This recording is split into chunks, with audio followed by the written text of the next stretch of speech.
The birth months of the students in Miss Decimio's geography class are shown. What is the difference in the percentage of students born in June than in August?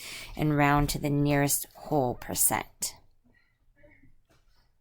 So we kind of have to look at this, and we're going to have to see how many from each month. So I'm going to start with January, and I only see one person from January.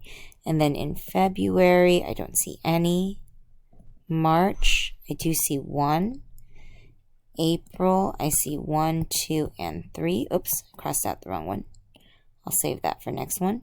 For May, I've got 1 and 2.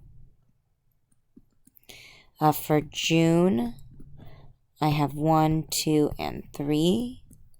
July, I have 1, 2. August, I've got 1. September, I have 1. October is 1, 2, and 3. I don't see any Novembers, and then I have 1 for December. And there's a total of, let's see, 18. So 18 total. So what is the difference in the percentage of the students born in June than in August? Well, for June, we've got 3 out of 18. And for August, we have 1 out of 18.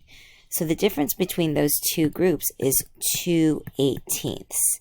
And I'm going to simplify that, and that's going to simplify down to 1/9, which I need to turn to a percent. We did learn that rule of the ones. So 1/9 I know would be 0.1111 forever. And we're going to turn this to a percent. In order to turn this to a percent, we're going to move that decimal place 2 spots to the right. So this would be 11.1 forever percent.